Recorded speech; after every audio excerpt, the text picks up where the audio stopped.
welcome back to our YouTube channel and welcome to our brand new, what are we calling it?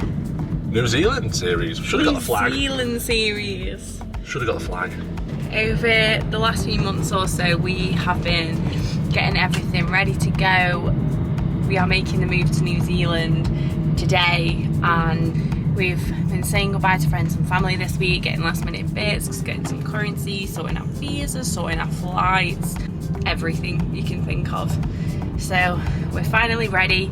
Today's the day, and does that remind you of that video? Today's the day, sun is shining.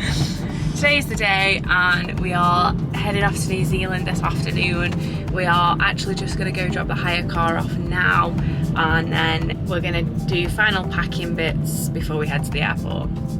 Similarly to when we went to Australia, we've got a 1-year visa. We're going out there with no real plan, obviously, to stay out there as long as we can. Lex went to Australia before, whereas I didn't, whereas this time we're going in blind. Try and find jobs when we get out there. We have fortunately this time had a family friend on the ground helping us with the lay of the land, what it's like there in terms of jobs, the housing and all that kind of good stuff, and he's going to help us when we get on the ground. So with this one, it's actually 3 flights to get there. We are starting in Manchester. It's a 7-hour flight to Doha, and then 16 hours to Auckland and an hour and a half to Christchurch, which is where we're going to be ending up. So it's just over 30 hours of flying in total with the layovers, which is the longest flight we've ever done, and I don't think we're 100% ready for it, if I'm totally honest with you. Do feel better having, last time when we went, we flew out on an early morning flight, and with excitement and getting up early, trying to go to sleep early, I think we were very tired going into it, whereas I feel a lot more refreshed having a middle of the day flight. And again, we're flying with Qatar, as they were brilliant last time and we had, touch wood, no problems. So we are going with Qatar again. They were the best option when we had a look. Right, we're say just doing some final bits now and then we'll be heading to the airport. After dropping the hire car off, we went back home to do some final packing bits and load up the car ready to head to Manchester Airport. I ended up having to leave a few bits behind because there was no more space in my case and I had already maxed out George's too. It took us roughly an hour to get to Manchester Airport. We had some very kind family take us to the airport and they parked in Terminal 2 car park, multi-storey west. From there we walked into the airport and straight to check-in. Luckily the Qatar desks were up the elevator but at the same end of the building, so we didn't have to walk too far with the overloaded cases. We got there roughly 3 hours before our flight and it was a good job we did, as we had a few issues when checking in. One of our cases was overweight and so I had to say goodbye to a few probably unnecessary items. But the main issue we had was our visa. Make sure if you're travelling to a country with a visa that you have access to it on your phone, or even better, have it printed out and on your person. We tried to log into our accounts to find them and we couldn't. We did think we wouldn't be flying because of this, however it was attached to our passport as an e-visa, so we were still able to travel.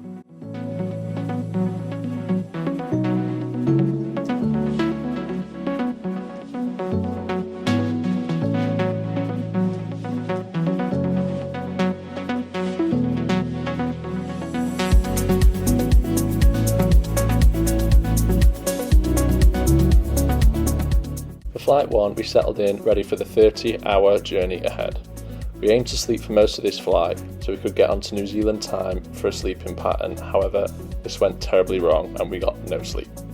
For food, I had the Thai red chicken curry and Bex had beef bourguignon with mash. We both had a sweet corn salad and a choc mousse with some kind of infused bread. As airplane meals go, it was pretty good.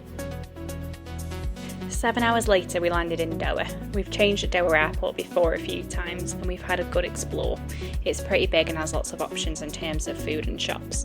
This time, however, our second flight was boarding before we'd landed from our first flight. We went straight to the gate, which luckily wasn't far, and we began boarding. We had no time to wander around or stock up for the second flight, which was the big one.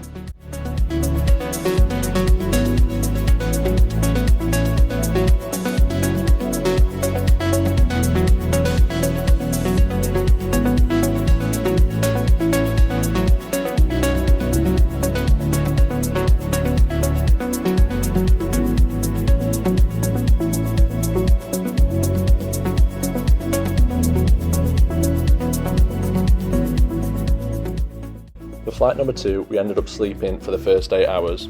It was much needed and didn't fit in with our plan to get on New Zealand time at all. We woke up for breakfast, which was a frittata with sausage, bread, melon, Greek yoghurt and oats. We had some stunning views on this flight as the sky was multicoloured, and I had a great view of the back of Beck's head, who spent most of the time she was awake like this. Our next meal was beef again, which we both had. As we slept through the first half of the flight, we ended up only seeing Australia as we flew over. We didn't realise how long it would take to fly over the entire country onto New Zealand.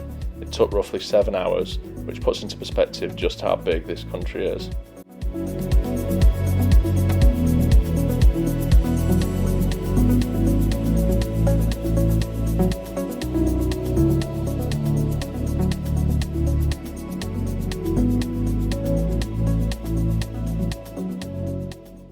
When we landed in Auckland, we realised that we needed to collect our cases. We'd been told at Manchester that they would go to our end destination automatically. However, because we were switching to a domestic flight, this wasn't the case. Turns out the domestic airport is a short walk from the international airport to Auckland. We arrived there at 4 a.m, but the domestic airport didn't actually open until 4:30 a.m, so we waited outside in the stormy weather before we could check in. After that, we went to get some food as we were very hungry, but the eateries here don't open until 5:30 a.m, so we waited patiently outside McDonald's until it opened. Luckily for us, they opened 20 minutes early. We ate and headed straight through security, but we did almost miss our flight.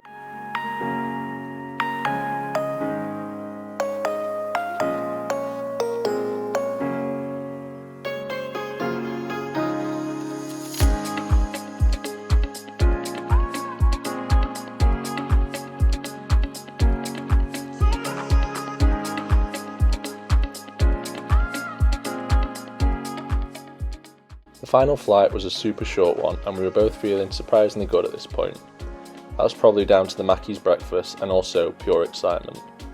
The views on the flight were by far the best. It was absolutely stunning. We were lucky enough to see the sunrise as we set off at 6:30 a.m. local time. We did get a nice surprise as well, as the air hostess made us aware that we had a voucher to use, so we both got a cuppa and a little treat. I opted for banana bread and Bex got bickies, which are basically small cookies. We think we got the voucher because of our international flights, but we're not quite sure. It was a nice surprise though. Flying into Christchurch, we got to see the mountains covered in snow, which was incredible to see. We finally landed after 30 hours of travel and headed out into Christchurch. Thank you guys for watching. Join us next time for our first day in New Zealand.